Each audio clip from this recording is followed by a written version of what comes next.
রামচন্দ্রের যুগ থেকে মিথিলা হচ্ছে পণ্ডিতদের দেশ। আর এখন যদি সেই জায়গাগুলো বেড়াতে যান চোখে জল আসবে। শিক্ষার অবস্থা খুব খারাপ, অর্থনৈতিক অবস্থাও খুবই খারাপ, অত্যন্ত দারিদ্র প্লাবিত এখন ওই এলাকাটা। আমি দুবার ঘুরে এসেছি, সেই জন্য এইসব কথা বলতে পারি। আমি যেটুকু বলি চেষ্টা করি দেখে শুনে এসে বলা। কারণ ওই মিথিলাতেই বিদ্যাপতির জন্মস্থান। যে বিদ্যাপতির পদ না গাইলে কীর্তন জগতে ঠিক ঠিক গান শিখেছে বলে মনে হয় না। যারা ঠিকঠাক কীর্তন শিখবে তাদের দু চারটে বিদ্যাপতির পদ শিখতেই হবে। সেই বিদ্যাপতির জন্মস্থান হচ্ছে মিথিলায়। ওনার জন্মস্থানে প্রণাম করার জন্যই মিথিলায় গিয়েছিলাম আমি। কিন্তু তার আশেপাশে যে পরিস্থিতি দেখলাম তার থেকে আমরা মনে হয় যেন অনেক সুখে শান্তিতে আছি। আমাদের বাংলায় যতই দুঃখ কষ্ট থাক, অন্তত অতখানি কষ্টে আমরা নেই যে দুঃখ দুর্দশা আমি দেখে এলাম ওইখানকার এলাকার। কিন্তু এরকম ছিল না। রাজনৈতিক পরিস্থিতিটা দেশের এমন করে দিয়েছে যে ভালো জায়গাটাকে মন্দ করে দিয়েছে, মন্দ জায়গাগুলোকে ভালো করে দিয়েছে। তার মধ্যে মিথিলা একটা। ওই মিথিলায় এমন পড়াশোনা হতো একটা সময়ে, সারা ভারত থেকে ডিগ্রি নেবার জন্য মিথিলায় যেতে হতো। ওই বিহারে নালন্দা বিশ্ববিদ্যালয়ে সারা পৃথিবী থেকে লোক আসতো পড়াশোনা করার জন্য। নালন্দা বিশ্ববিদ্যালয়ে সারা পৃথিবী থেকে লোক আসতো পড়াশোনা করার জন্য। বাঙালিরা যদি বড় পণ্ডিত হতে চাইতো যেতে হতো তাদের মিথিলায়। সার্বভৌম ভট্টাচার্য এমন মেধাবী মানুষ ছিলেন, উনি মিথিলায় গিয়ে বড় বড় বই একদম মুখস্থ করে ফেললেন। মুখস্থ, চিন্তা করতে পারা যায়? বই একদম অক্ষরে অক্ষরে মুখস্থ করলেন। মুখস্থ করে কি করলেন? বাংলায় এসে সব বইগুলো লিখিয়ে নিলেন যে মুখস্থ আছে তাড়াতাড়ি লিখে নাও। বাংলায় লিখে নিয়ে যে শিক্ষা ব্যবস্থা মিথিলায় ছিল ঠিক সেই শিক্ষা ব্যবস্থা বাংলায় প্রতিষ্ঠা করলেন। এই হচ্ছে সার্বভৌম। এইসব মানুষকে আমরা মনে রেখেছি? আজকে কটা বাঙালি জানে বাসুদেব সার্বভৌম ভট্টাচার্যের নাম? শিক্ষা ব্যবস্থা মানেই আমরা দুজনকে শুধু মনে রাখি, এক হচ্ছে রাজা রামমোহন রায় আর এক হচ্ছে বিদ্যাসাগর। এই দুজন ছাড়া আর কজনকে আমরা মনে রেখেছি বলুন? কিন্তু বাংলায় শিক্ষা ব্যবস্থা প্রচলনই করলো যে মহাপণ্ডিত, সে হচ্ছে চৈতন্যদেবের শিক্ষকের শিক্ষক, তার নাম বাসুদেব সার্বভৌম। কিন্তু বাংলায় তখন যেহেতু মুসলমানি শাসন, তখনকার দিনে বাংলার নবাব ছিলেন আলাউদ্দিন হোসেন শাহ। সংস্কৃত পণ্ডিতকে উনি অত বেশি গুরুত্ব দিলেন না, তাই আত্মসম্মানে লাগলো বলে তিনি বাংলা ছেড়ে উড়িষ্যায় গেলেন। উড়িষ্যার রাজা তখন সার্বভৌম ভট্টাচার্যকে রাজ পণ্ডিতের আসন দিলেন যে আপনি এত বড় পণ্ডিত, আপনার দেশ বাংলা আপনাকে সম্মান করেনি, কিন্তু আমি আপনাকে সম্মান করে রাজ পণ্ডিতের আসন দিলাম। সেই সার্বভৌম ভট্টাচার্যের ছাত্র হচ্ছে গঙ্গাদাস পণ্ডিত, আর তার ছাত্র হচ্ছে গৌরাঙ্গ মহাপ্রভু। তাই গৌরাঙ্গ যখন পুরীধামে গিয়েছে সার্বভৌম ভট্টাচার্যের সঙ্গে দেখা করেছে। সার্বভৌম ভট্টাচার্য দেখলো যে নিমাই যখন সন্ন্যাসী হয়ে বসে আছে, একজন এসে প্রণাম করল। আর প্রণাম করার সঙ্গে সঙ্গে নিমাই করল কি, তাকে আশীর্বাদ করে একটা কথা বলল, কৃষ্ণে মতি রস্তু। তখনকার দিনে আশীর্বাদটাও সংস্কৃত ভাষাতেই দিত লোক। এখন সংস্কৃত বললে বুঝবে না, ওই জন্য বাংলায় বলা হয় তোমার মঙ্গল হোক। এটা এখন আমরা বলে থাকি বাংলায়, কিন্তু সেই যুগে আশীর্বাদটাও সংস্কৃতেই বলা হতো, কৃষ্ণে মতি রস্তু, মানে কৃষ্ণ চরণে তোমার মতি হোক। এই কৃষ্ণে মতি রস্তু কথাটা যখনই চৈতন্যদেব বলেছেন, অমনি সার্বভৌম ভট্টাচার্য চিন্তা করলেন নিমাইয়ের ঠিক ঠিক ব্রহ্মজ্ঞান হয়নি। নিমাই সন্ন্যাসী হয়েছে বটে, কিন্তু সন্ন্যাসীর নিয়ম কানুন জানে না। হুজুকে সন্ন্যাসী হয়ে গেছে। কিছু কিছু লোক থাকে না, হুজুকে বাবাজি হয়ে যায়, বাবাজির আসল জিনিসগুলো জানে না। ওই নিমাই ওই রকম সন্ন্যাস নিয়েছে, কিন্তু সন্ন্যাসের আসল জিনিসটাই জানে না। হয়তো সন্ন্যাসের আসল জিনিসটা কি না, ব্রহ্মজ্ঞানী সন্ন্যাসী যিনি, তিনি কখনো কোনো দেব দেবতার নামে আশীর্বাদ করবেন না। কারণ ব্রহ্মজ্ঞানী সন্ন্যাসী সকলেই চায়, সবসময় চাইবে যে আমার যেমন ব্রহ্মজ্ঞান উদয় হয়েছে, আমার সামনে যে আসবে তারও যেন ব্রহ্মজ্ঞান উদয় হয়। তাই ব্রহ্মজ্ঞানী সন্ন্যাসী যে হবে সে অন্য লোককে আশীর্বাদ করার সময় বলবে যে তোমার চৈতন্য হোক, এর বেশি কিছু বলবে না। সে বলবে না যে মা কালীর কৃপা হোক বা কৃষ্ণের কৃপা হোক বা রামচন্দ্রের কৃপা হোক, কোন দেবদেবীর নাম নিয়ে সে আশীর্বাদ দেবে না। সে বলবে তোমার ব্রহ্মজ্ঞান হোক। কিন্তু ব্রহ্মজ্ঞান হোক কথাটা বললে অত সহজে তো ব্রহ্মজ্ঞান হয় না, আগে চৈতন্য লাভ হতে হয়, তারপর ব্রহ্মজ্ঞান হয়। সেই জন্য ব্রহ্মজ্ঞানী সন্ন্যাসী যারা, তারা আশীর্বাদ দিয়ে বলবে তোমার চৈতন্য হোক। কিন্তু কই নিমাই তো বলল না তোমার চৈতন্য হোক, নিমাই বলল তোমার কৃষ্ণ পদে মতি হোক। তাহলে সাম্প্রদায়িক সন্ন্যাসী, সন্ন্যাসী সাম্প্রদায়িক হবে কেন? সে তো সম্প্রদায়ের ঊর্ধ্বে থাকবে। পাঁচটা তো সম্প্রদায় নাকি, শাক্ত, শৈব, বৈষ্ণব, সৌর আর গাণপত্য, পাঁচটা সম্প্রদায় সনাতন ধর্মে। যারা শিবের ভক্ত তাদেরকে বলে শৈব, যারা বিষ্ণুর ভক্ত তাদেরকে বলে বৈষ্ণব, যারা শক্তির ভক্ত তাদেরকে বলে শাক্ত, যারা সূর্য দেবতার ভক্ত তাকে বলে সৌর, আর যারা গণেশের ভক্ত তাকে বলে গাণপত্য। এই পাঁচটা হচ্ছে পথ। এই পাঁচটি পথের ঊর্ধ্বে ওঠে সন্ন্যাসী। সেই জন্য কোনো দেবতার নাম নিয়ে সে আশীর্বাদ দেবে না, সে বলবে তোমার চৈতন্য হোক। তাহলে নিমাই কেন বলল তোমার কৃষ্ণ পদে মতি হোক? তার মানে নিমাইয়ের ব্রহ্মজ্ঞান এখনো হয়নি। নিমাইয়ের ব্রহ্মজ্ঞান ঘটাবো আমি। ব্রহ্মজ্ঞান হয় কি করে? ঠিক ঠিক করে উপনিষদ পাঠ করলে। আমাদের বেদের দুটি ভাগ, বেদের প্রথম ভাগকে বলা হয় কর্মকাণ্ড আর দ্বিতীয় ভাগকে বলা হয় জ্ঞান কাণ্ড। কর্মকাণ্ডে যাগযজ্ঞের বর্ণনা থাকে আর জ্ঞান কাণ্ডে ব্রহ্মজ্ঞানের বর্ণনা থাকে। ব্রহ্ম কি বস্তু, আমার সঙ্গে ব্রহ্মের কি সম্পর্ক, এগুলো বিশ্লেষণ থাকে বেদের উপনিষদে। তাই নিমাইয়ের এখনো উপনিষদ ঠিক করে পড়া হয়নি। আমি একটু ওকে উপনিষদ শিক্ষা দেব। নিমাই, আমি তোমাকে বেদান্ত শোনাতে চাই। উপনিষদকেই বেদান্ত বলে। আমি তোমাকে বেদান্ত শোনাতে চাই, তুমি শুনবে? গৌর সুন্দর বললেন আপনার মতন পণ্ডিতের কাছে বেদান্ত শুনবো, এ তোমার সৌভাগ্য। নিশ্চয়ই শুনবো। তাহলে কাল থেকেই শুরু করি। শুভস্য শীঘ্রম। ঠিক আছে, কাল সকালে আমি স্নান করে বসবো, আপনি দয়া করে শোনাবেন। এবার পরের দিন সকালে যখনই বেদান্ত শুরু করেছেন সার্বভৌম ভট্টাচার্য, সবাই একটু হাত জোড় করে বসুন, আমি একটু বেদান্ত থেকে পাঠ করব। শুনে রাখুন এই কথাগুলো। বিশ্ব ব্রহ্মাণ্ডে ধর্ম অনেকগুলো, কিন্তু সব থেকে প্রাচীন ধর্ম আমাদের সনাতন ধর্ম। এটা আমাদের অহংকারের বিষয়। ইসলাম ধর্ম ১৫০০ বছর আগে তৈরি হয়েছে। তার আগে ইসলাম ধর্ম বলে কিছু ছিল না। খ্রিস্টান ধর্ম ২০০০ বছর আগে তৈরি হয়েছে। তার আগে খ্রিস্টান ধর্ম বলে কিছু ছিল না। বৌদ্ধ ধর্ম ২৫০০ বছর আগে তৈরি হয়েছে। তার আগে বৌদ্ধ ধর্ম বলে কিছু ছিল না। কিন্তু তার থেকেও হাজার হাজার বছর প্রাচীন এই বেদ, এই বেদান্ত, এই মুনি ঋষির শাস্ত্র ওই বৌদ্ধ ধর্মের থেকেও প্রাচীন। আর বৌদ্ধ ধর্ম মুসলমান আর খ্রিস্টান ধর্মের থেকেও প্রাচীন। তাই বেদ আর বেদান্ত, বেদের প্রথম দিকে থাকে যাগযজ্ঞের বর্ণনা আর শেষের দিকে থাকে ব্রহ্মতত্ত্ব বর্ণনা, সেইটাকে বেদান্ত বলে। বেদের অন্ত, তাই বেদান্ত। সেখান থেকে আমি একটু পাঠ করব, আপনারা একটু হাত জোড় করে বসুন। ওম শৃণ্বন্তু বিশ্বে অমৃতস্য পুত্রাঃ আযেধামানি দিব্যানি তস্থু বেদাহমেতং পুরুষং মহন্তম আদিত্যবর্ণং তমসোপরস্তাৎ তমেব বিদিত্বা অতিমৃত্যুমেতি নান্যপন্থা বিদ্যতে యనాయ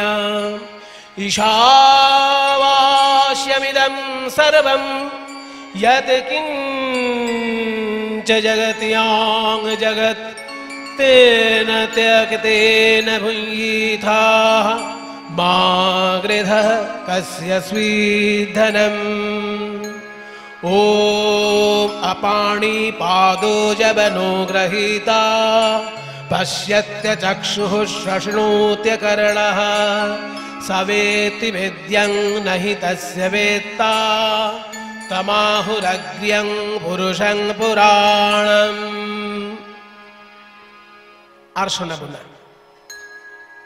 আমি ভেবেছিলাম একটু উচ্চ মানের কিছু শাস্ত্র কথা বলবো, কিন্তু এইখানকার শ্রোতার যা পরিস্থিতি দেখছি আমি বেশি কিছু বলবো না, উচ্চমানের কিছু বলবো না, সব হালকা ধরনের কথা বলবো।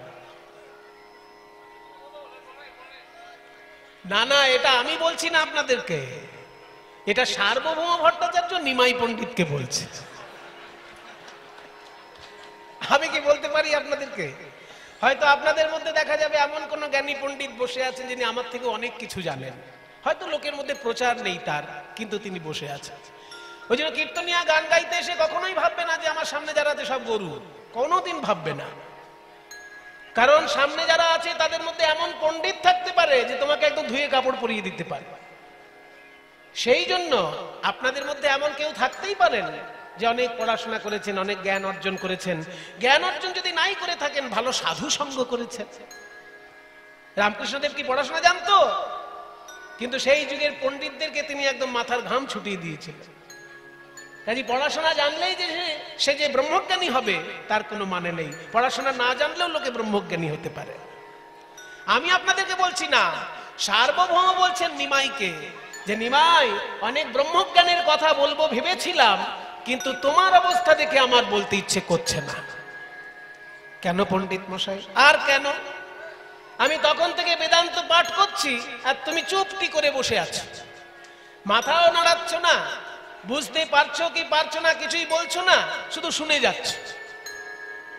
পণ্ডিত মশাই, আপনি তো আমাকে শুনতে বলেছেন, কিছু বলতে বলেছেন? শুনতে বলেছেন তাই শুনছি। যদি বলতে বলেন তো আমার অনেক কিছু বলার আছে। হ্যাঁ, তো বলতে বলছি, বলো তুমি এতক্ষণ যা শুনলে কি বুঝলে?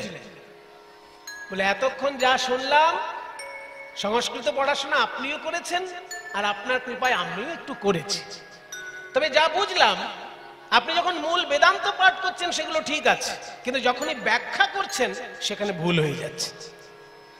হ্যাঁ, কি বলতে চাইছো তুমি? আমি বলতে চাই, আপনি বললেন যে যিনি ব্রহ্ম তিনি জীব। ব্রহ্ম আর জীবকে আপনি এক করে দিচ্ছেন। ব্রহ্ম সচ্চিদানন্দ দিয়ে তৈরি, আর জীবের প্রাণ, জীবের আত্মা সচ্চিদানন্দ দিয়ে তৈরি। ব্রহ্ম হচ্ছে সচ্চিদানন্দের সাগর, আর জীব হচ্ছে সচ্চিদানন্দের বিন্দু। সিন্ধু আর বিন্দু আলাদা নয়, দুটোই এক। আপনি এটাই তো বলতে চাইলেন? বলে হ্যাঁ, এটাই শঙ্করাচার্যের মত। বলছে এটা বললেন, কিন্তু এটা ঠিক নয়। সাগর আর বিন্দু কখনো এক হতে পারে না। সাগরেও নোনা জল থাকে, আর সাগর থেকে এক ঘটি জল নিয়ে আসলে সেটাও নোনা জলই হয়। কিন্তু সাগরের ক্ষমতা আর ওই এক ঘটি জলের ক্ষমতা কি এক? সাগরের মধ্যে একটা বড় তিমি মাছ অনায়াসে খেলা করতে পারে, এক ঘটি জলের মধ্যে তিমি মাছ কি করবে? আর এক ঘটি জল আপনি বালি দিয়ে ভর্তি করে দিলে জল আর খুঁজে পাবেন না, কিন্তু সাগরকে কোনোদিন বালি দিয়ে ভর্তি করতে পারবেন? কাজে নোনা জলের সাগর আর নোনা জলের এক বিন্দু, দুটোই তত্ত্বগত এক ঠিকই, কিন্তু বহিঃপ্রকাশে তারা এক নয়। ওই জন্য আপনাকে স্বীকার করতে হবে যে জীব এবং ব্রহ্ম দুটো এক বটে, আবার এক নয়। আপনি শুধু দুটোকে এক করে বলে ছেড়ে দিলে হবে না, দুটো এক, কারণ দুটোই সচ্চিদানন্দ। কিন্তু দুটোর মধ্যে ভেদও আছে। ঈশ্বর হচ্ছে মায়ার অধীশ্বর, আর জীব হচ্ছে মায়ার দাস। একজন মায়ার মালিক আর একজন মায়ার দাস, এই দুজন কি কখনো এক হয়? মায়াধীশ মায়া বশ, ঈশ্বরে জীবে ভেদ। হেন জীব ঈশ্বর সহ, কহত অভেদ। যখনই এই কথা বলেছেন অমনি সার্বভৌম চমকে উঠলেন। আমার মুখের উপর আজ অব্দি এত বড় কথা কেউ তো বলতে পারেনি। আমি সারা জীবন মুখস্থ বিদ্যা পড়িয়ে এসেছি ছাত্রদেরকে, নিমাইয়ের মতন কেউ তো বলেনি যে আপনি যা বলছেন সেটাই শেষ কথা নয়, তারপরে আরো কথা আছে। নিমাই, তুমি কে? আজকে আমি তোমাকে নতুন রূপে দেখছি। তুমি কি তাহলে সত্যিই সেই গোলকের হরি? আমাকে কি কৃপা করতে এসেছো? সেই সময় সার্বভৌম ভট্টাচার্যকে গৌরহরি দেখিয়েছিলেন ষড়ভুজ রূপ। ঊর্ধ্ব হস্তে ধনুর্বাণ, মধ্য হস্তে বাঁশি। ঊর্ধ্ব হস্তে ধনুর্বাণ, মধ্য হস্তে বাঁশি। কলিতে গৌরাঙ্গ লীলা বড়ই ভালোবাসি। কলিতে গৌরাঙ্গ লীলা বড়ই ভালোবাসি। কলিতে গৌরাঙ্গ লীলা বড় ভালোবাসি।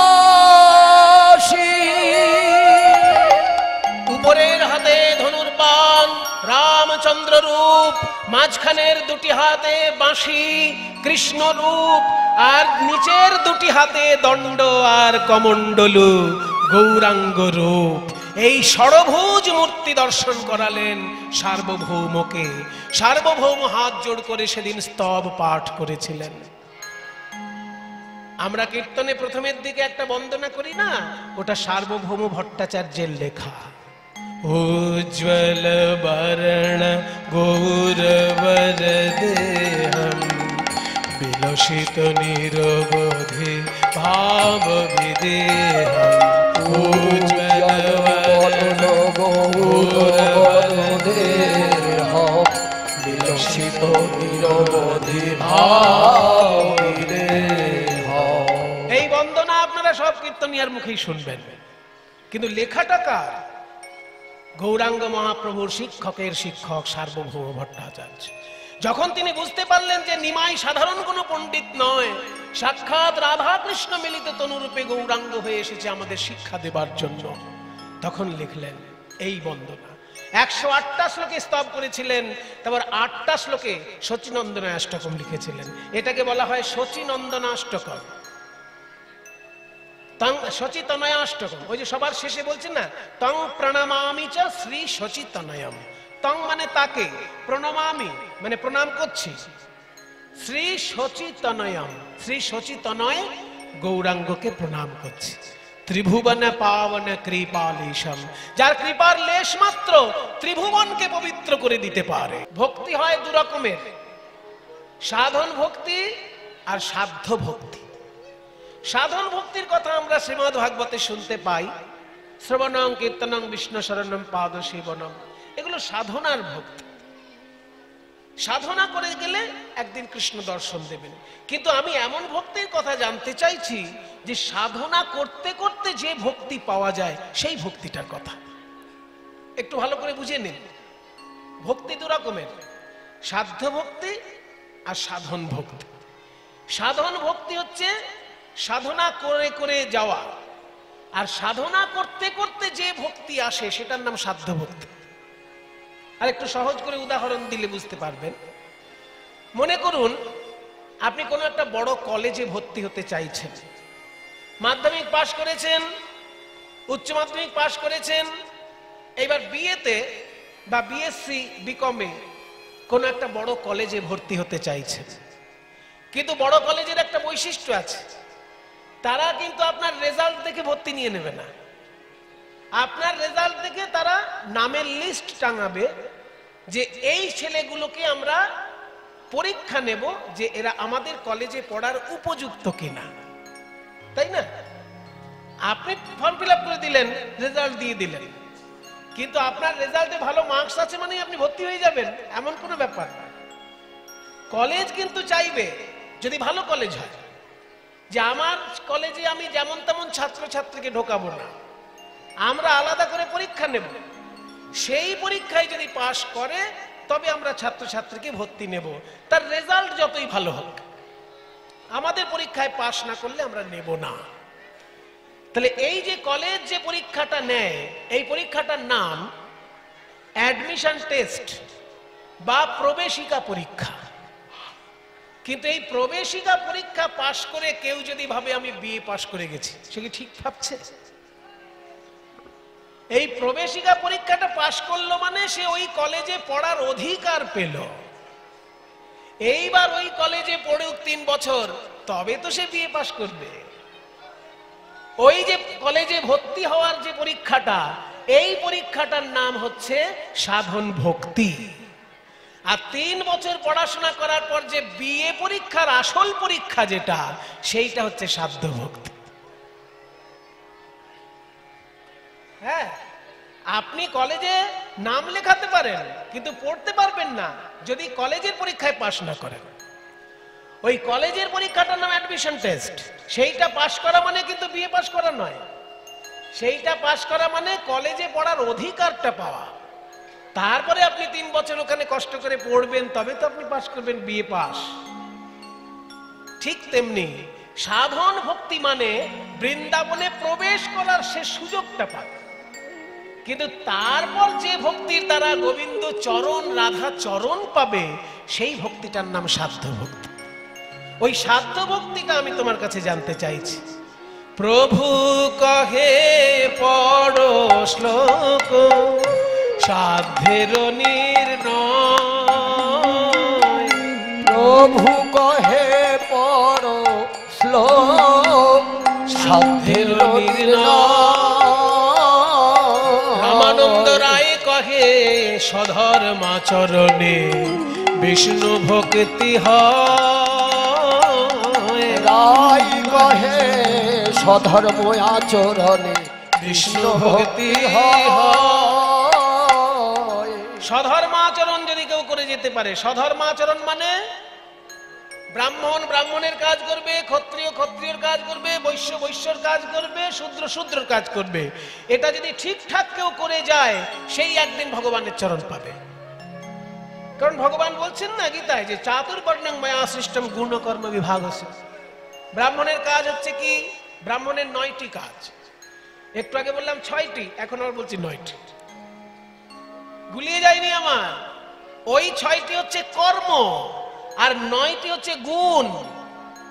ব্রাহ্মণের 9টি গুণ অর্জন করতে হয়। দেখবেন ব্রাহ্মণদের কাঁধে যে পৈতে থাকে, ও কৃষ্ণদা পৈতে আছে তো? কই দেখি। চেনা বামনের পৈতে লাগে না, আপনি তো এনাদের চেনা না, আমার চেনা। ওই তো পৈতে, ওই পৈতের মধ্যে 9টি সুতো আছে।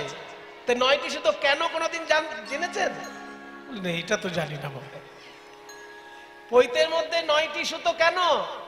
শ্রীমদ্ ভগবত গীতায় 18 নম্বর অধ্যায় খুলে দেখবেন। এবার বাড়ি যাবেন, বাড়িতে গিয়ে দেখবেন। কেউ দেখে না, আমি বলি সবাইকে। কেউ এসব শাস্ত্র মিলায় না, শুধু আসলে শোনে আর বাড়িতে গিয়ে আবার যেমন কে তেমন। শ্রীমদ্ ভগবত গীতায় 18 নম্বর অধ্যায়, সেইখানে 18 নম্বর অধ্যায়টাই শেষ অধ্যায়। ওইখানে দেখবেন লেখা আছে ব্রাহ্মণের 9টি গুণ থাকা উচিত। ওই জন্য পৈতের মধ্যে 9টি সুতো। এই পৈতেটা বারবার ব্রাহ্মণ দেখবে আর ভাববে যে যে 9টি গুণ আমার থাকার কথা সেগুলো আমার মধ্যে আছে তো। যদি না থাকে তাহলে অর্জন করতে হবে। ওই 9টি সুতো কি কি, কোন কোন গুণের প্রতীক? সম দম তপ শৌচ ক্ষান্তি রাজ্যব বিমোচ জ্ঞানং বিজ্ঞানম আস্তিক্যং ব্রহ্ম ধর্ম স্বভাবচ। সম মানে তালবস্যম, সম অর্থাৎ অন্তরিন্দ্রিয় সংযম। ভিতরের ইন্দ্রিয়কে সংযমকে করার নাম হচ্ছে সম। ভিতরের ইন্দ্রিয় কোনটা? 4টে, মন বুদ্ধি চিত্ত অহংকার। এই 4 রকমের ভিতরে ইন্দ্রিয় থাকে, যেগুলো ভিতরে থাকে। মন বুদ্ধি চিত্ত অহংকার, এগুলোকে দমন করতে হয়, সেটার নাম সম।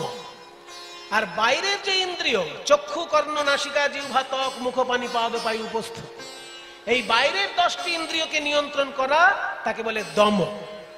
সম আর দম। তারপর তপ, তপ মানে তপস্যা। শৌচ মানে পবিত্রতা। ক্ষান্তি মানে ক্ষমা। আর্জবম মানে সরলতা। জ্ঞানম মানে শাস্ত্রজ্ঞান। বিজ্ঞানম মানে শাস্ত্রের ঊর্ধ্বে যে জ্ঞান লাভ হয়, ধ্যান করে যে জ্ঞান লাভ হয়, তাকে বলে বিজ্ঞান। আর আস্তিক্যম মানে বিশ্বাস। এই 9টি জিনিস যদি ব্রাহ্মণ অনুসরণ করে যেতে পারে, একদিন সে ভগবানের চরণ পাবেই পাবে।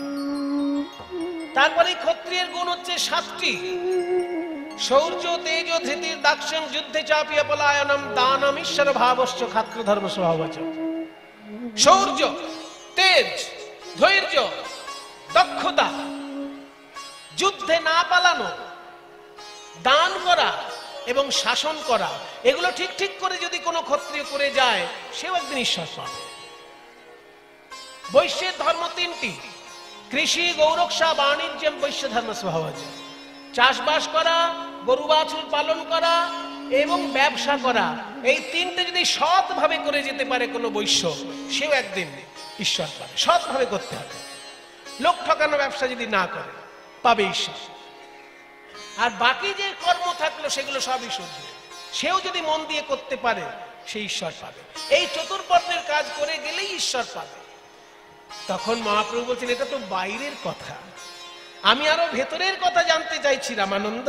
প্রভু কহে এহ বাহ্য, আগে কহো আর, আগে কহো আর। প্রভু কহে ইয়ো বাহ্য, আগে কহো আর, আগে কহো আর। রায় কহে কৃষ্ণে কর্মার বন সাধ্য সার, বন সাধ্য সার। রায় কহে কৃষ্ণে কর্মার কোন সাধ্য সার, কৃষ্ণ কর্মার কোন সার। আরো তাড়াতাড়ি যদি গোবিন্দ চরণ পেতে চায় কেউ, তাহলে সেটা আলাদা ব্যাপার। সেটা কি করতে হবে না, যে যা কাজ করছো সেটা কৃষ্ণ চরণে সমর্পণ করে দাও। কৃষ্ণ চরণে কর্মার্পণ। ভালো কোনো কাজ করলেই, মনে করুন একটা ছাত্র পড়াশোনা করতে পারছে না, আপনি তাকে 5,000 টাকা দিলেন, নে ভালো করে বইপত্র কেন, পড়াশোনা কর। কিন্তু ওটার পুণ্য যদি কিছু থাকে, সেটা আমার লাগবে না, গোবিন্দ চরণে যা। এটা যদি কেউ ভাবে, কোনো ভালো কাজ করে সেই কর্মফল নিজে ভোগ না করে কৃষ্ণ চরণে যদি কেউ সমর্পণ করে দিতে পারে, তাহলে সে কৃষ্ণ প্রাপ্তি তাড়াতাড়ি হয়ে যায়। কৃষ্ণে কর্মার্পণ সাধ্যসা। ওই জন্য কৃষ্ণ বলছেন না গীতায়, যৎ করসি যদস্নাসি যজ্জুহুসি দদাসি যৎ, যৎ তপস্যসি কৌন্তেয় তৎ কুরুষ্ব মদর্পণম। তুমি যা খাচ্ছ আমাকে দিয়ে খাও, যে কাজ করছো আমাকে জানিয়ে করো, যেটাই তুমি করছো আমাকে একবার উৎসর্গ করো, তাহলেই তোমার সমস্ত দায়িত্ব আমার। কৃষ্ণে কর্মার্পণ করলে সে কৃষ্ণকে তাড়াতাড়ি পাবে। প্রভু কহে এহ বাহ্য, আগে কহো আর। প্রভু কহে এহ বাহ্য, আগে কহো আর। রায় কহে জ্ঞান মিশ্রা ভক্তি সাধ্য সার। রায় কহে জ্ঞান মিশ্রা ভক্তি সাধু সার। আরো তাড়াতাড়ি যদি কেউ কৃষ্ণকে পেতে চায় প্রভু, তাহলে জ্ঞান মিশ্র ভক্তি খুব ভালো জিনিস। জ্ঞান মিশ্র ভক্তি মানে ভক্তি থাকবে, জ্ঞানও থাকবে। দেখবেন কিছু কিছু লোক বলে যে ভক্তি থাকলেই হলো, অত শাস্ত্র টাস্ত্র পড়ার দরকার নেই, শুধু ভক্তি আচরণ করে যাও, অত শাস্ত্র পড়ে কি হবে, জ্ঞান অর্জন করে কি হবে, বলে অনেকে। কিন্তু জ্ঞান যদি না থাকে, তাহলে তার ভক্তিটা শক্তপোক্ত হয় না, দুর্বল ভক্তি হয়ে যায়। কারণ দুদিন পরেই কিন্তু পিছলে যেতে পারে সে। আর জ্ঞান অর্জন যদি আগে থেকে থাকে, তার ভক্তি কিন্তু পিছলাবে না, তাই না? শাস্ত্রে কি বলছে, সিদ্ধান্ত বলিয়া চিত্তে না করো অলস, ইহা হইতে লাগে কৃষ্ণে সুদৃঢ় মানস। সিদ্ধান্ত বলে সেটার প্রতি অলসতা প্রকাশ করো না, কারণ ওই সিদ্ধান্তটা ঠিক করে জানলেই তোমার কৃষ্ণ চরণের প্রতি মনটা যাবে। তাই শাস্ত্রজ্ঞানহীন ভক্তি খুব ভালো জিনিস নয়। কিন্তু আমার শ্রী গুরুদেব শ্রী বৈষ্ণব চরণ দাস বাবাজি মহারাজ খুব সুন্দর একটি উদাহরণ দিতেন, যে যদি কারোর ভক্তি থাকে অথচ শাস্ত্রজ্ঞান নেই, সেটা যে ভালো জিনিস খুব, সেটা বলা যাবে না। কারণ একটা গল্প, এবার একটা মুরগি নর্দমায় কেঁচো খুঁটে খুঁটে খায়, মুরগি যেমন খেয়ে বেড়ায় রাস্তাঘাটে, নর্দমায় কেঁচো নড়ছে, ওইটাকে খেয়ে নেয়। তো এই কেঁচো খুঁটে খুঁটে খেতে খেতে একটা মুরগি একদিন বড় একখানা হিরে কুড়িয়ে পেল। এবার কেঁচোতে একবার ঠোকা দিলেই কত সুন্দর রস বেরোয় সেখান থেকে, কিন্তু হিরেতে ঠোকা দিয়ে তার মুখটা ব্যথা হয়ে গেল, সেখান থেকে তো রস বেরোলো না। এ বাজে জিনিস। কেঁচোটাই খুব ভালো, কারণ কেঁচোতে ঠোকা দিলেই রস, আর হিরেতে যতবার ঠোকা দিচ্ছে মুখ ব্যথা হচ্ছে। সেই জন্য মুরগিটা করলো কি, পায়ে দিয়ে হিরেটা ধরলো আর দূরে ছুঁড়ে ফেলে দিল। দূরে ছুঁড়ে ফেলে দিল হিরে, একটা বড় হিরে। আর জানেন তো, হিরে যত বড় হয় তত দাম বেশি হয়। হিরে বেশি বড় হতে পারে না, কারণ বড় হিরে কাটতে গেলেই ফটাস করে ফেটে যায়। ওই জন্য বড় হিরে হলে তার দাম বেশি হয়। এবার ওই বড় হিরেটা যখনই দূরে ছুঁড়ে ফেলে দিল, সেই পথে যাচ্ছিল একটা জহুরি, মানে যারা মণিমাণিক্য নিয়ে ব্যবসা করে, সে দেখলো একখানা হিরে, তাও মুরগি ছুঁড়ে ফেলেছে। নর্দমায় ছিল হয়তো, তবু ওই হিরেটাকে জলে ধুয়ে নিয়ে সে করলো কি, হিরেটাকে একেবারে ভিতর পকেটে, বুক পকেট মানে বাইরে নয়, ভিতরেরটা। কারণ মুরগি তো হীরের দাম জানে না, ও কেঁচোর ভালো মূল্য বোঝে। তো এইবার এই হিরেটা যখন জহুরি পেয়েছে, একবারে বুক পকেটে নিয়েছে, আর মুরগিটার জন্য 1 কেজি কেঁচো এনে দিয়েছে। বলে, তুই বসে বসে কেঁচো খা বাবা, কিন্তু যা আমায় তুই দিলি, এ আমার ছেলে মেয়ে নাতি নাতনি বসে খাবে। তাহলে মুরগি হীরের মূল্য বোঝে না, কেঁচোর মূল্য বোঝে। আর হীরের মূল্য কে বোঝে? ওই জহুরি। ওই জন্য হীরেটাকে সে বুক পকেটে নিয়ে রাখলো। তাহলে আমি যদি কৃষ্ণের মূল্য না বুঝি, তাহলে কৃষ্ণকে কি আমি উপাসনা করতে পারবো? আমার কাছে তো কৃষ্ণ একটা পাথরের মূর্তি মনে হবে, যদি আমি কৃষ্ণের তত্ত্ব না জানি। একটা সাধারণ পাথরের পুতুল আর একটা কৃষ্ণ মূর্তি, এর মধ্যে আমার কাছে কোনো পার্থক্য থাকবে যদি আমি কৃষ্ণের তত্ত্ব না জানি? আমি যদি জানি যে কৃষ্ণ হচ্ছেন সচ্চিদানন্দ বিগ্রহ, অনাদিরাদি গোবিন্দ সর্বকারণ কারণম, এই তত্ত্বটা যদি আমি জানি, তবে তো আমি ওই কৃষ্ণ মূর্তিকে পুজো করতে পারবো। আর তা নাহলে একটা পাথরের পুতুল আর একটা পাথরের কৃষ্ণ মূর্তি, দুটোই তো আমার কাছে সমান হয়ে যাবে। তাই জ্ঞান মিশ্র ভক্তি হচ্ছে সেরা ভক্তি। প্রভু কহে ইহো বাহ্য আগে কহয়া, প্রভু কহে ইহো বাহ্য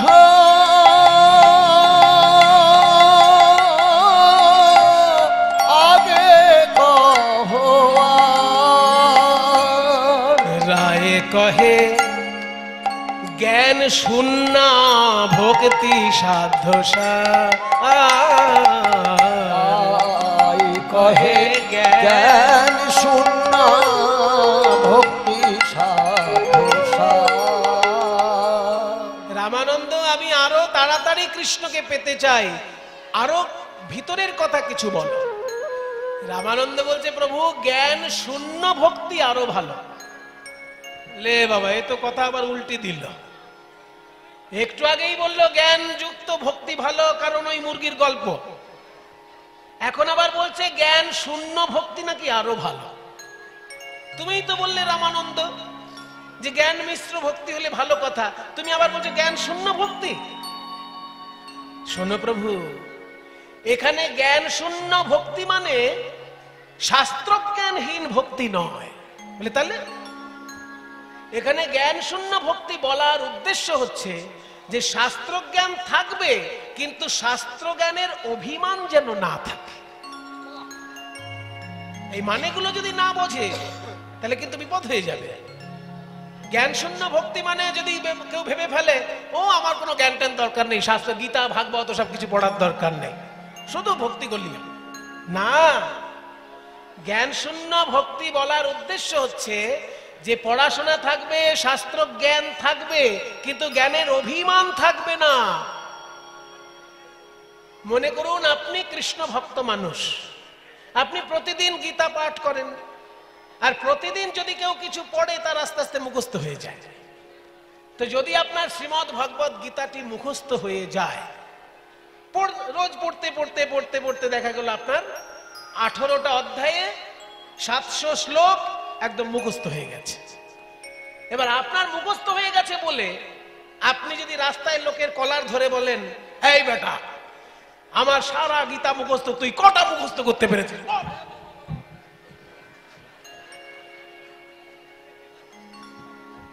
সেটা কি ভালো হবে? আপনার মুখস্থ হয়েছে, ভাগ্যবান আপনি। আপনার যদি গীতার শ্লোক মুখস্থ হয়ে থাকে খুব ভালো কথা, কি বলে, কিন্তু তা বলে আপনি যদি লোকের কলার ধরে বলেন যে আমার মুখস্থ আছে, তোর কটা হয়েছে বল বেটা, কি ক্ষমতা তোর গীতার শ্লোক মুখস্থ করবি? তাহলে ভক্তি আর তার থাকবে? ওই জন্য ভক্তিতে জ্ঞান থাকবে, কিন্তু জ্ঞানের অভিমান যেন না থাকে, এইটাকে বলছে জ্ঞান শূন্য ভক্তি। প্রভু কহে এহ হয় আগে কহো আর, প্রভু কহে এহ হয় আগে কহো আর, রায় কহে প্রেম ভক্তি, প্রেম ভক্তি। যখনই প্রেম ভক্তি বলেছে মহাপ্রভুর মুখে মুচকি মুচকি হাসি। আমি তো এই কথাটার জন্য আশা করছিলাম এতক্ষণ। রায় কহে প্রেম ভক্তি সর্বসাধু সার, রায় কহে প্রেম ভক্তি সর্বসাধ্য সার, প্রেম ভক্তি, প্রেম ভক্তি। ভালোবাসা দিয়ে যদি কেউ ভক্তি করে, মায়েরা, সেবা করা যদি কখনো বাধ্যতামূলক হয় সেটাকে সেবা বলে না, সেটাকে পরিষেবা বলে। কিন্তু সেবা যখন অন্তর থেকে আসে সেটা হচ্ছে সত্যিকারের সেবা। কি সেটা? প্রেম ভক্তি। আমি একটা উদাহরণ দিচ্ছি। একজন নার্স, মনে করুন সরকারি হাসপাতালে চাকরি পেয়েছে, নার্সের চাকরি। এবার প্রতিদিনই রোগীকে ইনজেকশন দিতে হচ্ছে। তো এত বেশি রোগীর সংখ্যা যে ইনজেকশন দিতে দিতে দিতে দিতে তার একেবারে বিরক্ত ধরে গেছে। তখন হাত ধরে এইরকম ভাবে দিয়ে দিল। কিন্তু ওই নার্স যখন নিজের বাড়িতে নিজের ছেলেকে ইনজেকশন দেবে, বলুন কতখানি পার্থক্য হয়ে যাবে সেখানে? সাধারণ একটা রোগীকে রোজ ইনজেকশন দেওয়ার মধ্যে তার যে বৈশিষ্ট্য, নিজের ছেলেকে যখন ইনজেকশন দেবে একই বৈশিষ্ট্য হবে কি? সেখানে তখন মাথায় হাত বুলিয়ে নানা রকম কায়দা করে, বাবা সোনা মনি মানিক আমার, ওই দেখ পাখি উঠছে, ওই যে পাখি, টুক করে ইনজেকশন। তাহলে বাইরের লোককে যখন সে সেবা দিচ্ছে সেটা সেবা নয়, সেটা পরিষেবা। কিন্তু যখনই অন্তর থেকে স্নেহ মাখানো সেবা চলে আসছে সেটা সত্যিকারের সেবা। ওই জন্য এমনি ভক্তি আর প্রেম ভক্তির মধ্যে ওই আকাশ পাতাল তফাৎ। ওই জন্য মীরাবাই বলেছেন যে সব থাকলেও, সব না থাকলেও চলবে, প্রেম ভক্তি থাকলেই তার জীবন ধন্য। साधन करना चाहिए रे मनवा, भजन करना चाहिए। साधन करना चाहिए मनवा, भजन करना चाहिए। साधन करना चाहिए मनवा, भजन करना चाहिए। प्रेम लगाना,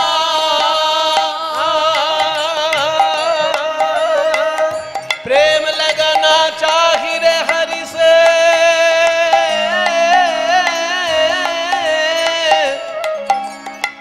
प्रेम लगाना चाहिए रे हरि से। आह प्रीत लगाना चाहिए। प्रेम लगाना चाहिए रे हरि से, प्रीत लगाना चाहिए। प्रेम लगाना चाहिए रे हरि से, प्रीत लगाना चाहिए। साधन करना चाहिए मनवा, भजन करना चाहिए।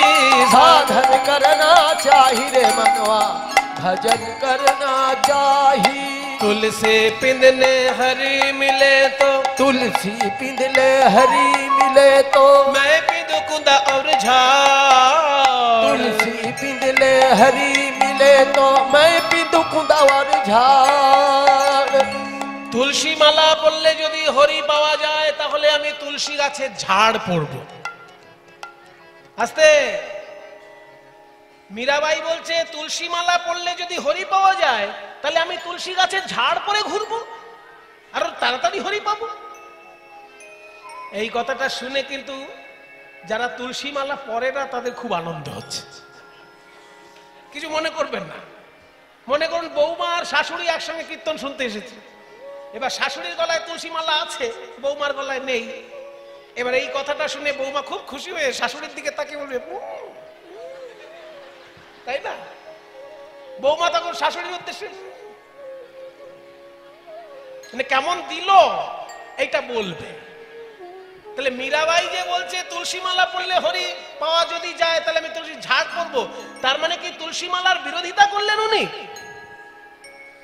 কৃষ্ণ ভক্ত হয়ে তো উনি সেটা করতে পারেন না। তুলসী মালা আমরা কেন পড়ি? তুলসী হচ্ছে কৃষ্ণ প্রেয়সী।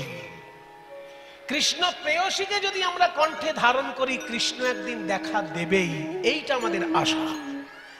সিনেমায় দেখেন না, গুন্ডার দল যখন নায়ককে খুঁজে পায় না তখন নায়িকাকে ধরে নিয়ে চলে যায়,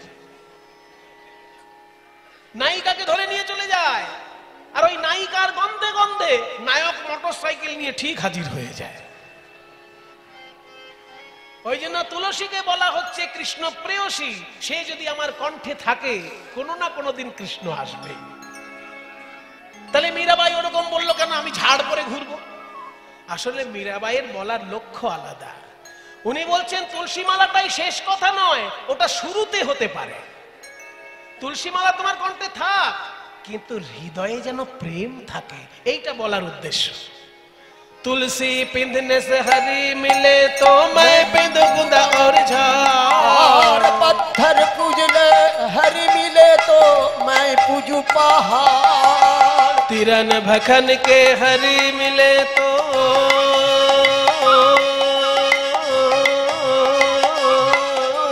तिरन भखन के हरी मिले तो बहुत रहे हैं आजाद। ঘাস পাতা খেয়ে যদি ভগবান পাওয়া যায় তাহলে তো ছাগল প্রচুর আছে। নিরামিষ শাক পাতা খেয়ে যদি ভগবান পাওয়া যায় তাহলে তো ছাগল সারাদিনে নিরামিষ খাচ্ছে, সে কেন ভগবান পাচ্ছে না?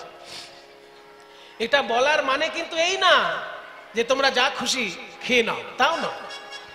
এটা বলার উদ্দেশ্য হচ্ছে নিরামিষ খাওয়া অবশ্যই থাকবে, কিন্তু হৃদয়ে যেন প্রেম থাকে। ओ तिरन भखन के हरी मिले तो बहुत रहे आजाद। स्त्री छोड़ के हरी मिले तो बहुत रहे हैं खोजा। स्त्री छोड़ के हरी मिले तो बहुत रहे हैं खोजा। স্ত্রী ত্যাগ করে যদি হরি পাওয়া যায় তাহলে তো নপুংসক অনেক আছে, তারা কেন পাচ্ছে না? दूध पीने से हरी मिले तो, नित नहाने से हरी मिले तो जल जंतु होई। नित नहाने से हरी मिले तो जल जंतु होई। नित्य स्नान করলে যদি হরি পাওয়া যায়, ও মায়েরা কি হলো, বসো। বলছে যদি রোজ স্নান করলেই ভগবান পাওয়া যায় তাহলে তো মাছ চিংড়ি এরা তো জলেই ডুবে থাকে। नित नहाने से हरी मिले तो जल जंतु होई। नित नहाने से हरी मिले तो जल जंतु होई। फल मूल खा के हरी मिले तो बादुड़ बंदराई। अरे फल मूल खा के हरी मिले तो बादुड़ बंदराई। এবার শেষ কথা বলছে মীরাবাই, दूध पीने से हरी मिले तो, दूध पीने से हरी मिले तो बहुत बत्स वाला। दूध पीने से हरी मिले तो बहुत बत्स वाला। শুধু দুধ খেয়ে যদি ভগবান পাওয়া যেত তাহলে বাছুর তো দুধ ছাড়া কিছু খায় না, বাছুর পেয়ে যেত ভগবান। এইবার আসল কথা বলছে মীরাবাই। मीरा कहे बिना प्रेम से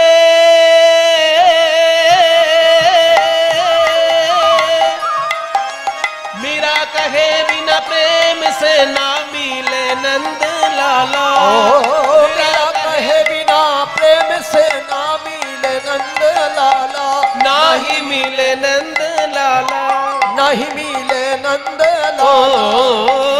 साधन करना चाहिए मनवा, भजन करना चाहिए।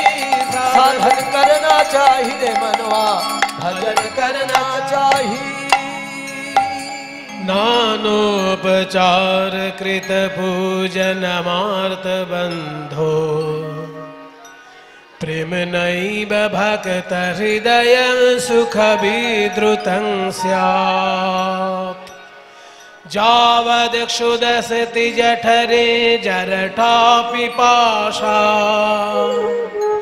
तावत् सुखाय भवतो ननु भक्ष्यपेये। এই যে সংস্কৃত কবিতাটা শোনালাম, এটা রামানন্দ রায়ের রচনা। এই প্রসঙ্গে উনি বলেছেন, নানোপচার কৃত পূজন মার্ত বন্ধু। নানা রকমের উপচার দিয়ে যদি কেউ ভগবানের সেবা করে, ওই উপচারের প্রতি ভক্তের নজর থাকে না, ভক্তের নজর থাকে আমি যেন প্রেম দিয়ে ভগবানকে ডাকতে পারি। উপচার একটু রাখতে হয়, সেই জন্য রাখা। প্রেমটাই ভক্তের কাছে আসে। প্রেম নৈব ভক্ত হৃদয়ম সুখ বিদ্রুতং স্যাৎ। প্রেম নৈব ভক্ত হৃদয়ম সুখ বিদ্রুতং স্যাৎ। এবার উদাহরণ দিচ্ছে, यावत् क्षुदस्ति जठरे जरठा पिपासा। বলছে পেটে যদি খিদে থাকে তবেই খাবার ভালো লাগে, কণ্ঠে যদি তৃষ্ণা থাকে তবেই পিপাসা ভালো লাগে, তেমনি হৃদয়ে যদি প্রেম থাকে তবেই তার কাছে কৃষ্ণ ভালো লাগে। भक्तिरस कृष्ण भक्तिरस भावितामति क्रियता यदि पुतोऽपि लभ्यते तत्र लोल्यमपि मूल्यमेकलं जन्मकोटिषु कृतैर्न लभ्यते। कृष्ण भक्तिरस भावितामति क्रियतां यदि कुतोऽपि लभ्यते तत्र लोल्यमपि मूल्यमेकलं जन्मकोटिषु कृतैर्न लभ्यते। कृष्ण भक्तिरस भावितामति। এটাও রামানন্দ রায়ের লেখা শ্লোক। বলছে কৃষ্ণ রসে রসায়িত মন যদি কোথাও কিনতে পাও প্রভু কিনে নাও। সেখানে কৃষ্ণকে ভালোবাসার লোভটাই হচ্ছে একমাত্র মূল্য। তবে সেই মূল্য কোটি জন্মের স্বীকৃতি থাকলেও নাও পাওয়া যেতে পারে। লোভটাই আসল কথা। আমি ভগবানকে ভালোবাসবো, এই লোভ থাকলেই তার হৃদয়ে প্রেম নেমে আসবে। বাহ। প্রভু কহে ইহো হয় আগে কহো আর। প্রভু কহে ইহো আগে কহো আয় কহে দাস্য প্রেম সর্বসাধ্য সার। কহে দাস প্রেম সর্বসাধ্য সার। ভগবানকে যদি কেউ প্রভু ভাবতে পারে আর নিজেকে যদি তার দাস সেবক ভাবতে পারে, সেই ভাবনাটা আরো উচ্চ স্তরের প্রভু। এই দাস্য ভাব অনুসারে সর্বশ্রেষ্ঠ আসনকার হনুমানজি। হনুমানজি এমন সেবক, বিশ্ব ব্রহ্মাণ্ডে ওইরকম সেবক পাওয়া যাবে না। লক্ষণের শরীর খারাপ হয়েছে, গাছে আছে ওষুধ, সেই গাছটা কোথায় আছে? একটা পর্বতে আছে। পর্বতে গাছটা খুঁজে পেল না বলে পুরো পর্বতটা তুলে নিয়ে চলে এলো। এইরকম সেবক পাবেন? এমন চাকর পাওয়া যাবে বাবা? যা তো বাবা একটা ওষুধ নিয়ে আয় তো। এবার ওষুধের দোকানে গিয়ে দেখলো দোকানদার ওষুধ খুঁজে পাচ্ছে না। দোকানদার বললো আমার দোকানে ওষুধটা আছে কিন্তু খুঁজে পাচ্ছি না।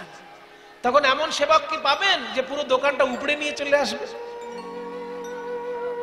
পাওয়া যাবে না এরকম সেবক। কিন্তু এইরকম সেবকই হচ্ছেন হনুমানজি। ওই জন্য হনুমানের মধ্যে দেখবেন শক্তি আর ভক্তির অপূর্ব মিলন। কারণ যখন ওষুধ খুঁজে পেল না, পুরো পাহাড়টাই তুলে নিয়ে চলে এলো, যে পাহাড়ের মধ্যে তো ওষুধ থাকবে, গাছটা আমি নাই চিনতে পারি। এই হচ্ছে সেবক। এইরকম সেবক হতে পারলে সে ভগবানকে তাড়াতাড়ি পায়। প্রভু কহে ইহ হয় আগে কহ আর, প্রভু কহে ইহ হয় আগে কহ। রামানন্দ রায় কহে সখ্য প্রেম। সখ্য প্রেম মানে বন্ধুত্ব রূপী ভালোবাসা।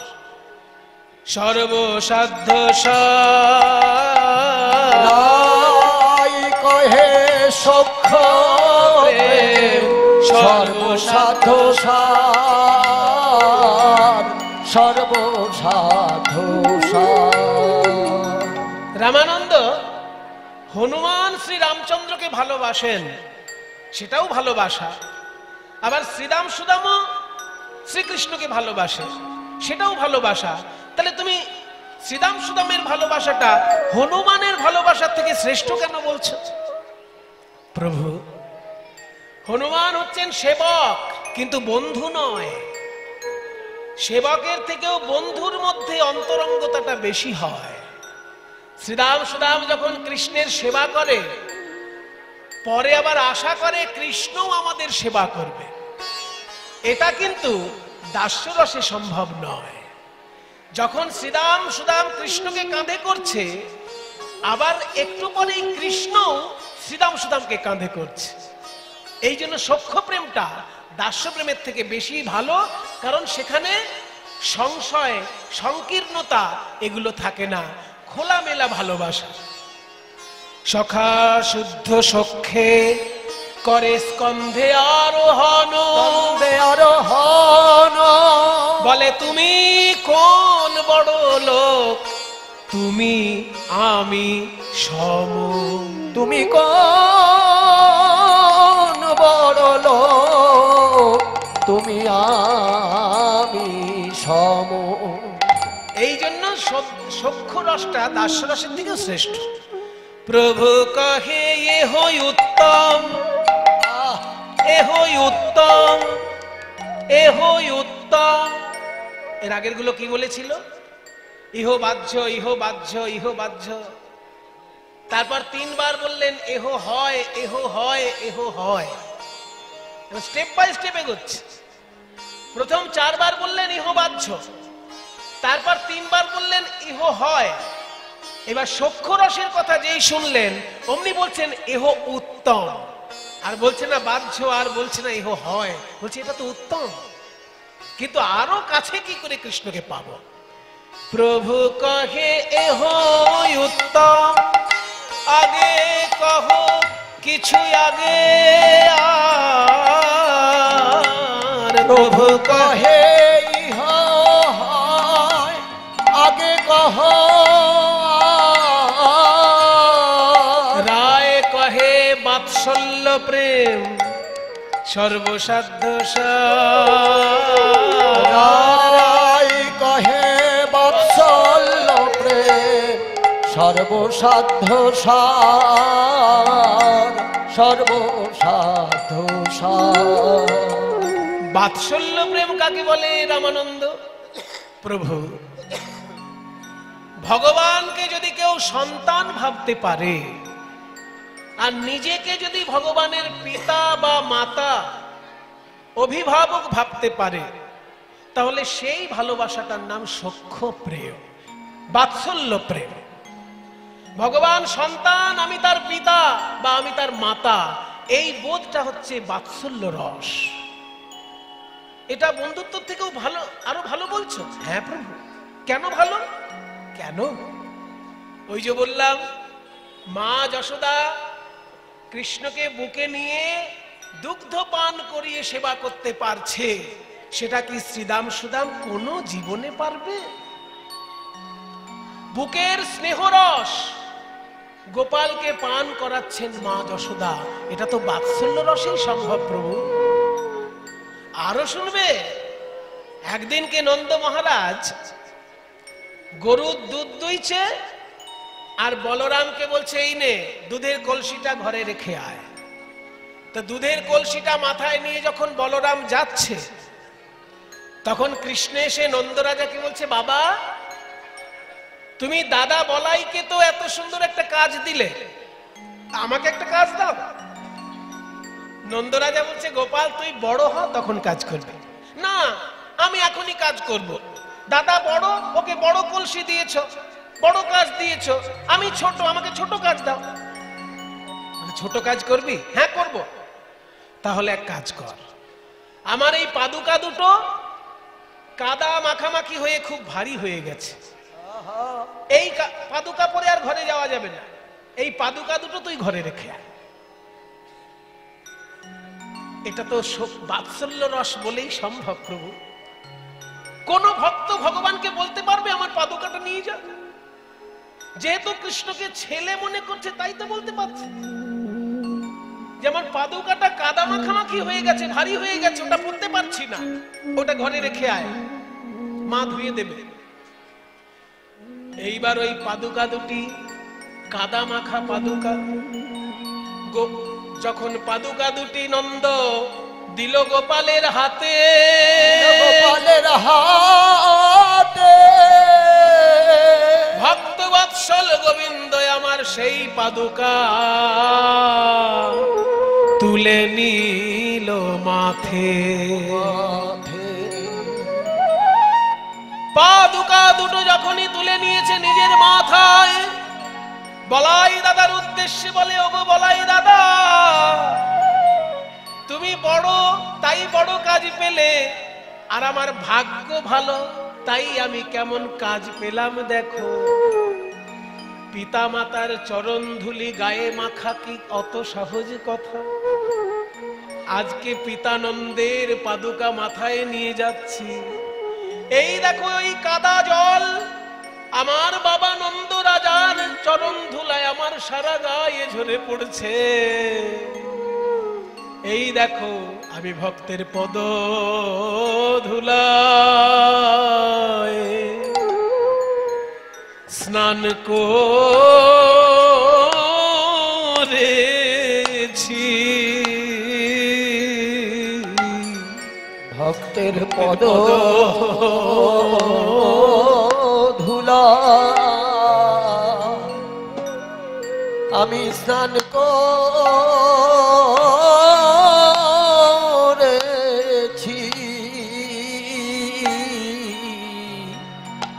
ভক্তের পদ ধুলায় আমি স্নান করেছি।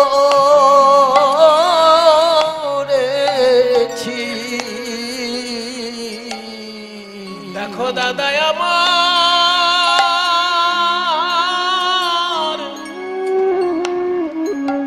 আমার সৌভাগ্য দেখো, আমি ভক্তের পদ ধুলায় স্নান করেছি।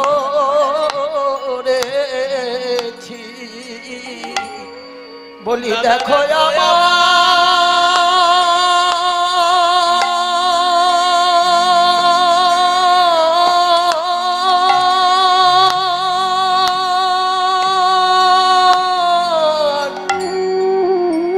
আমার সৌভাগ্য দেখো, ভক্তের পদ ধুলায় আমি স্নান করেছি।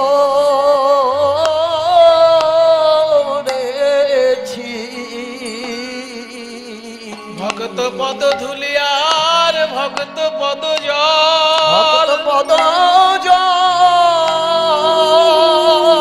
ভক্ত ভুক্ত অবশেষ এই তিন সাধনের মহাবল সাধনের মহাবল নৈষাং মতিস্তাবদুরুক্রমাঙ্ঘ্রে স্পৃশাত্যনার্থাপগমো যদর্থঃ মহীয়সাং পাদরজোভিষেকং নিষ্কিঞ্চনানাং ন বৃণীত यावत्। যতদিন মহৎ ভক্তর পদ ধুলায় স্নান না করা যায়, ততদিন কৃষ্ণ ভক্তির উদয় হয় না। ভক্ত পদ ধুলিয়ার ভক্ত পদ জল ভক্ত ভুক্ত শেষ এই তিন সাধনের মহাবল। বাৎসল্য রস, বাৎসল্য রসে ভগবানকে কি কাজ করাচ্ছে দেখো। পিতার পাদুকা হাসি মুখে আমার গোপাল বয়ে নিয়ে যাচ্ছে ঘরে। এটা কি বাৎসল্য রস ছাড়া সম্ভব? গৌর সুন্দর ভাবের আবেশে ডুবে গিয়ে নয়ন জলে ভাসছেন রামানন্দ। তোমার মুখেতে অপূর্ব অমৃত নদী বইছে, অপূর্ব অমৃত নদী বহে তোমার মুখে। প্রভু কহে এহ উত্তম আগে কহো আর, প্রভু কহে ইহ উত্তম আগে কহো আর। রামানন্দ রায় কহে কান্তা প্রেম সর্বসাধ্য সার। রামানন্দ রায় কহে কান্তা প্রেম সর্বসাধ্য সার। রাধারানীর প্রেম, গোপীগণের প্রেম, মধুর রসের প্রেম সর্বশ্রেষ্ঠ প্রভু। হ্যাঁ, দাঁড়াও দাঁড়াও দাঁড়াও। মা যশোদা গোপালকে ভালোবাসে, তার থেকেও সেরা ভালোবাসা রাধারানীর? এটা কি করে হতে পারে? হ্যাঁ গো, মায়ের ভালোবাসা বেশি ভালো না গিন্নির ভালোবাসাটা বেশি ভালো? আমি যদি সাধারণ কোনো মানুষকে জিজ্ঞেস করি, আপনার জীবনে মায়ের ভালোবাসা পেয়েছেন, গিন্নির ভালোবাসাও পেয়েছেন, কোনটা সেরা বলে মনে হয়েছে আপনার? যে কোনো লোক উত্তর দেবে যে মায়ের ভালোবাসাই সেরা। মায়ের এক ফোঁটা দুধের ঋণ শোধ হবে না কোনদিন, তাই না? জন্ম জন্মান্তরে করিলে সাধনা, দয়াবতী দরদিনী মা আমার মা, দয়াবতী দরদিনী মা আমার মা, দয়াবতী দরদিনী মা। যে কোনো লোক বলবে যে জীবনে গিন্নির প্রেমও পেয়েছি, মায়ের স্নেহ পেয়েছি, শ্রেষ্ঠ কোনটা মনে হয়েছে আমার কাছে? না, আমার কাছে মায়ের স্নেহটাই সেরা বলে মনে হয়েছে। ওই জন্য সিনেমাতে ডায়লগ আছে, বউ গেলে বউ পাওয়া যায়, মা গেলে মা পাওয়া যায় না। আছে এইসব ডায়লগ সিনেমায়। কিন্তু আমি কালকেই বলেছি যে সিনেমার প্রেমের সঙ্গে রাধা কৃষ্ণের প্রেমকে গুলিয়ে ফেলবেন না। মায়ের স্নেহের কোনো তুলনা হয় না, একদম খাঁটি কথা। কিন্তু তা বলে মধুর রসের উপরে তার স্থান নয়। জায়গাটা বুঝতে হবে, ভালো করে বুঝে নিতে হবে বিষয়টা। আপনি নিজের ব্যক্তিগত জীবনে টেনে আনলে চলবে না। রাধা কৃষ্ণের লীলাটা রাধা কৃষ্ণের লীলার মতো চিন্তা করতে হবে, তবে তো তার সঠিক মূল্যটা বুঝবেন। আপনার কাছে মায়ের স্নেহ গিন্নির ভালোবাসার থেকে শ্রেষ্ঠ, তার মানেই মায়ের স্নেহ আর গিন্নির ভালোবাসা মানে বাৎসল্য রস আর মধুর রস বাৎসল্যের থেকে কম, এটা বলতে পারবেন না। কেন পারবেন না? না, মা যশোদা যখন ছানা মাখন তৈরি করছেন গোপালের জন্য করছেন, কিন্তু মা যশোদা যখন বিনুনি বাঁধছেন সেটা কি গোপালের জন্য বাঁধছেন?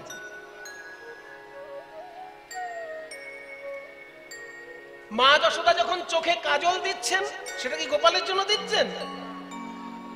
সেটা নন্দ রাজার জন্য দিচ্ছেন।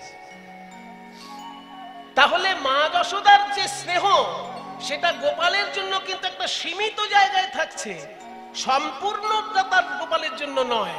কিন্তু রাধারানী বা প্রেয়সী বা কৃষ্ণপ্রিয়া বা কৃষ্ণ স্ত্রী যারা আছেন তাদের মাথার চুল থেকে পায়ের নখ পর্যন্ত সবটাই কৃষ্ণ সেবাময়। সেই জন্য গুলিয়ে ফেললে চলবে না। রাধারানী যখন মাথার বিনুনিটা বাঁধছেন সেটা কৃষ্ণকে চিন্তা করে বাঁধছেন, পায়ে নেল পালিশ দিচ্ছেন, যখন আঙুলে নেল পালিশ দিচ্ছেন কৃষ্ণকে চিন্তা করে দিচ্ছেন, ঠোঁটে লিপস্টিক দিচ্ছেন কৃষ্ণকে চিন্তা করে দিচ্ছেন, পায়ের নখে পায়ে যখন আলতা পরছেন কৃষ্ণকে চিন্তা করে পরছেন। আজকে নীল পরবো না হলুদ পরবো সেটা কৃষ্ণের ভালো লাগবে তো সেইটা চিন্তা করে পরছেন। তার মানে সারাদিন যখন জেগে আছেন সমস্ত কাজ কৃষ্ণকে চিন্তা করে, এমনকি ঘুমিয়ে যখন পড়ছেন স্বপ্নেও কৃষ্ণকে চিন্তা করে কাজ করছে। এই সর্বস্ব দ্বারা কৃষ্ণ সেবা, এটা মধুর রস ছাড়া অন্য রসে হয় না। কাজেই মধুর রস হচ্ছে বাৎসল্য রসের থেকেও উপরে স্থান। কারণ বাৎসল্য রসে সেবা করার একটা সীমা আছে, একটা সীমার পরে বাৎসল্য রসে সেবা করা সম্ভব নয়। কিন্তু মধুর রসের সেবায় কোনো সীমা নেই, সীমাহীন সেবা হচ্ছে মধুর রসের সেবা। ওই জন্য বাৎসল্য রসের থেকেও মধুর রস উপরে। এইবার মহাপ্রভু কি বললো জানেন? এতক্ষণ মহাপ্রভু বলছিলেন ইহ বাহ্য, ইহ হয়, এহ উত্তম। এবার কান্তা প্রেমের কথা শোনার পরেই মহাপ্রভু কি বললেন? প্রভু কহে ইহ হয় সাধ্য শিরোমণি, প্রভু কহে ইহ হয় সাধ্য শিরোমণি, তার আগে যদি কিছু কহ দেখি শুনি, তার আগে তুমি দেখি কহ কিছু শুনি, কহ কিছু শুনি। ইহ হয় সাধ্য শিরোমণি, এই যে কান্তা প্রেমকে তুমি শ্রেষ্ঠ বললে এরপরে আর কোনো কথা হয় না, শিরোমণি। কিন্তু এরপরে কি যদি তোমার কিছু বলার থাকে আমি শুনে আরো আনন্দ পাবো। রামানন্দ বলছে এর পরেও শুনতে চাওয়া লোক আজ অব্দি তো আমি দেখিনি। এই প্রথম জীবনে দেখলাম যে কান্তা প্রেমের উপরেও আরো কিছু শুনতে চায়। তাহলে শোনো প্রভু, কান্তা প্রেমের মধ্যে গোপীগণের প্রেম শ্রেষ্ঠ, আবার গোপীগণের প্রেমের মধ্যে রাধা প্রেম শ্রেষ্ঠ। বলে তার মানে একটু বুঝিয়ে বলে দাও। বুঝিয়ে বলবো? হ্যাঁ, রাধা প্রেম কেন গোপীদের থেকেও শ্রেষ্ঠ প্রেম? শোনো প্রভু, অন্যান্য গোপীদের মানে সব গোপীকে তো তুলনা করা যায় না, একমাত্র চন্দ্রাবলীকে তুলনা করা যায়। চন্দ্রাবলীও কৃষ্ণকে ভালোবাসে, রাধারানীও কৃষ্ণকে ভালোবাসে, দুজনাই ব্রজ গোপী। তাহলে চন্দ্রাবলীর থেকে রাধারানীর প্রেম শ্রেষ্ঠ কেন? এটা জানলেই আমরা বুঝবো অন্য ব্রজগোপীর প্রেমের থেকে রাধা প্রেম শ্রেষ্ঠ কেন। শোনো প্রভু, সাধারণ গোপীর প্রেম হচ্ছে ঘৃত স্নেহ, আর রাধারানীর প্রেম হচ্ছে মধু স্নেহ। মানে ঘি সুস্বাদু লাগে তখনই যখন কিছু মিশিয়ে খাওয়া হয়। মনে করুন গরম ভাতে যদি একটু ঘি দেওয়া হয় খেতে ভালো লাগবে না? গরম ভাতে একটু ঘি, কিংবা রুটি যদি ঘিতে একটু একটু মাখিয়ে একটু ঘিতে মানে রুটির গায়ে একটু ঘি এরকম লেপে নিয়ে খেলে রুটিটা ভালো লাগবে না? তাহলে ঘি তখনই ভালো লাগে যখন কিছুর সঙ্গে মাখিয়ে খাওয়া হয়, সেটা রুটি হতে পারে, ভাত হতে পারে। কিন্তু মধু, মধু যদি তুমি রুটি দিয়ে মাখিয়ে খাও তাও ভালো লাগবে, আর রুটি ছাড়া যদি মধু খাও তাও ভালো লাগবে। তাহলে ঘিটাও সুস্বাদু, মধুটাও সুস্বাদু। পার্থক্য কোথায়? যে ঘিটা অন্য কিছু মাখিয়ে না খেলে তার সঠিক স্বাদ বোঝা যায় না। শুধু ঘি খেয়ে ফেললে ঘিয়ের ঠিক ঠিক টেস্ট পাওয়া যায় না। কিন্তু মধু কিছুর সঙ্গে মাখিয়ে খেলেও ভালো লাগে, আবার কিছু মাখিয়ে না মাখিয়ে শুধু মধু খেলেও ভালো লাগে। তাই অন্য গোপীর প্রেম ঘিয়ের মতো, কিন্তু রাধারানীর প্রেম মধুর। সর্বগোপীর থেকে সে শ্রেষ্ঠ। কেন না? মাদনাক্ষ মহাভাব একমাত্র রাধারানীর মধ্যেই পূর্ণরূপে প্রকাশিত হয়। অন্য গোপীর মধ্যে এই মাদনাক্ষ মহাভাব পরিপূর্ণ রূপে দেখা যায় না। বাহ! তাহলে সখীদের কথা একটু কিছু বলো। সখীর স্বভাবে একে অকথ্য কথন, সখীর স্বভাব এক অকথ্য কথন, কৃষ্ণ সহ নিজ লীলায় নাই সখীর মন, কৃষ্ণ সহ নিজ লীলায় নাই সখীর মন। সখী বিনা এই লীলার পুষ্টি নাহি হয়, সখী বিনা এই লীলার পুষ্টি নাহি হয়। সখী লীলা বিস্তারিয়া সখী আস্বাদয়, সখী লীলা বিস্তারিয়া সখী আস্বাদয়। তার মানে তুমি কি বলতে চাও রামানন্দ? আমি বলতে চাই প্রভু, রাধা কৃষ্ণের বিশুদ্ধ প্রেম যদি কেউ জীবনে উপলব্ধি করতে চায়, তাহলে তাকে সখী ভাবের আশ্রয় নিয়ে সেই প্রেমের সেবা করতে হবে। আমি একজন পুরুষ মানুষ, এই বোধ যদি কারোর ভিতরে থাকে, সে গোপী প্রেমের স্বাদ পাবে না। এমনি সে সবকিছু শুনতে পারবে, জানতে পারবে, কিন্তু গোপী প্রেমের স্বাদ পেতে গেলে আমি রাধারানীর সখী বা আমি রাধারানীর চরণের দাসী, এই বোধটা জন্মালে তবে সে রাধা প্রেমের সঠিক মর্যাদা বুঝতে পারে। রামানন্দ, সত্যিই তোমার কাছে আমার সার্থক হয়েছে। আমি আজ অবধি সারা ভারতের অনেক জায়গায় গেছি, অনেক মহাপুরুষের দর্শন পেয়েছি, কিন্তু এইভাবে শাস্ত্রের নির্যাস, এইভাবে ভক্তি তত্ত্বের নির্যাস আজ অবধি আমাকে কেউ বুঝিয়ে বলতে পারেনি। ভাগবত, গীতা, রামায়ণ, মহাভারত পাঠ আমরা সবাই করি, কিন্তু নির্যাস এইভাবে বুঝিয়ে বলা, এটা তোমার মতো আমি কারোর কাছে পাইনি। রামানন্দ বলছে, কেন হবে না? মোরে জিহ্বা বিনা যন্ত্র, তুমি বিনা ধারি। মোরে জিহ্বা বিনা যন্ত্র, তুমি বিনা ধারি। তোমার মনে যা হয় আমি তাহাই উচ্চারি। তোমার মনে যাহা হয় তাহাই উচ্চারি, তাহাই উচ্চারি। এতক্ষণ তুমি প্রশ্ন করেছো, আমি উত্তর দিয়েছি প্রভু। এবার এই শেষ কালে এসে আমি একটা প্রশ্ন করব, তুমি আমাকে উত্তর দেবে। একদম শেষ প্রসঙ্গে চলে এসেছি। তুমি 10 দিন ধরে আমার কাছে তত্ত্ব কথা শুনলে। এই রামানন্দের সঙ্গে আলোচনা বাবা গোদাবরী তীরে 10টা দিন লেগেছিল সময়। আমি তো সংক্ষেপে বললাম, তাই আপনাদের কাছে কতটা কিছুটা উপস্থাপনা করতে পারলাম। 10 দিন আলোচনা হয়েছে মহাপ্রভু।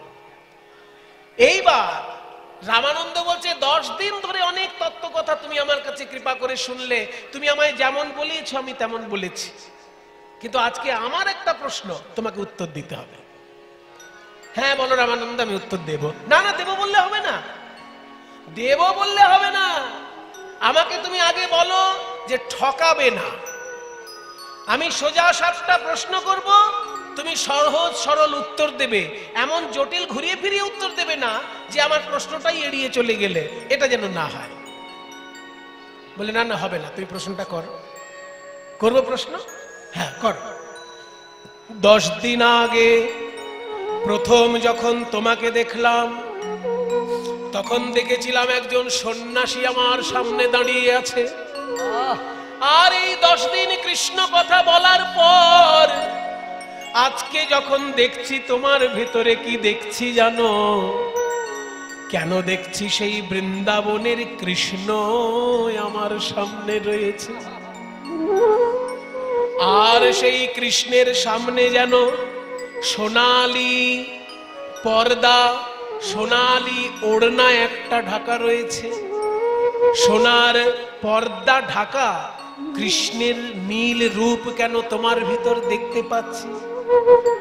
পहिले দেখিনু তোমায় সন্ন্যাসী স্বরূপে, পहिले দেখিনু তোমায় সন্ন্যাসী স্বরূপে, এবে কেন দেখি তোমায় শ্যাম গোপরূপে। প্রভু এবে কেন দেখি তোমায় শ্যাম গোপরূপে।